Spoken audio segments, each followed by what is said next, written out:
Hello and welcome, I'm your CodeMonkey. So, quick update, my game has now been out for a week and here are the first week's numbers. I will do a full video later on with my full thoughts, but I wanted to make a quick first week update since the first week usually matters quite a lot.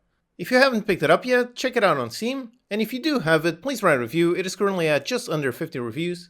I'd love to hit 50, which would put the game in another Steam review bucket, which can usually help with visibility. By the way, if you're wondering why does my voice sound so weird, that's because I just ran my first marathon yesterday. I was completely broken and barely made it across the finish line, and today my body is still very much recovering. Anyway, so the numbers are pretty good, especially considering how it's just the first week. It is guiding towards selling over 1,000 copies within the first month, so it looks like it will hit my first month goals. And of course this is also really good considering how I made such an insanely complex game in just 6 months. I'm definitely very happy with myself in terms of productivity and my skills as a game dev and programmer.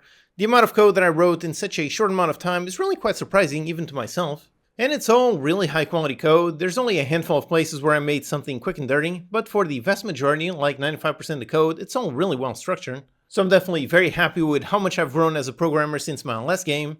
This is why I'm constantly talking about the importance of experience. It's because I can see the tremendous value it has in my own skills. And in terms of the game itself, honestly I'm really happy with it. One fun thing that happened to me was on release day. I've been working non-stop this past month, and especially for the past 2 weeks. In all that time I've played the game a lot, but mostly just for testing, not really to have fun. And then on release day I finally published the game at 9 PM, and I wanted to stay up for a while longer just to make sure there weren't any major game-breaking bugs that I missed. So since I had to wait for about an hour for people to start playing the game and get some feedback, in that time I just laid down on my couch, I picked up my Steam Deck and I started playing normally. And honestly, I really enjoyed it. I thought I would just play for 20 minutes, but ended up playing for almost 1 hour non-stop. This is my 9th Steam game, but this is the very first time that I've made a game that I've played on a console. And I have to say that felt pretty magical. Holding a portable gaming device, just like a Game Boy that I had when I was a kid. Doing that and playing my own game, that really felt really awesome. That was definitely a great experience. And the game itself, in terms of design, is also something that I'm really proud of. And like I said, the code is all really high quality, which means it is really easy to expand and modify, which also means that my mind is already filled with so many ideas of where I can go next. But right now, I'm really fighting the urge to think about any future big expansions. Right now, I'm really focused on adding some things that I just didn't have time before release. I've been putting out updates every single day, sometimes 2 updates per day, and reading tons and tons of feedback. So thank you all so much for all of your feedback. There were a bunch of very strange, very rare bugs that I only managed to fix thanks to all of your help. Beyond that, I also wanted to make this quick video before I started publishing normal videos. I asked you for what systems you'd like to see tutorials for, and I've been adding those to my list. Hopefully I should be able to start working on those this week now that the game is pretty stable. One of the ones that I really want to do and that a lot of people have mentioned is character customization.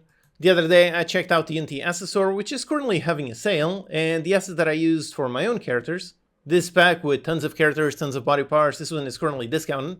It would be great timing if I had that tutorial done already, but I still need to actually make that video from scratch, so I can only put that one out later this month. But if you're interested in character customization, maybe pick up this pack while it's on discount and stay tuned for the tutorial. There's a link in the description.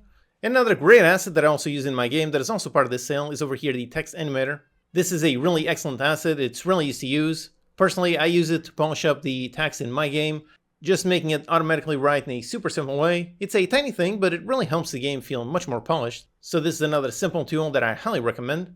And speaking of just tools in general, this topic is actually one that I want to cover in a future video, basically what assets help make my game a reality. Both in terms of paid assets and also which ones of my own systems that I've made in previous videos, which ones of those did I reuse in making this game. The answer is quite a lot. So I'm planning to make a video of all of the systems and assets that I used and reused. And if you're a fan of the low poly sound, there's also a Cintiq Humble Bundle. If you like their style, then these Humble Bundles are always excellent deals. As you wait for me to make all the tutorials related for the game, a lot of the core concepts behind it, like the interaction system, state machines, lead code separation, and so on, a lot of that are things that I've already covered in my 2 free courses. Actually, the whole idea for this game started after I finished my multiplayer course and I wanted to make some multiplayer game. In fact, if you look at the lobby logic in the final game, you'll see how it's pretty much exactly the same as what was originally built in that course. So anyways, yep, these are the numbers for the first week. Stay tuned for the full video with my full thoughts sometime near the end of this month. If you don't yet own the game, go ahead and get it. And if you do have it, I hope you're enjoying it, and please write a review, it really does help. Alright, so stay tuned for the return of regular videos coming soon. Thanks for watching, and I'll see you next time.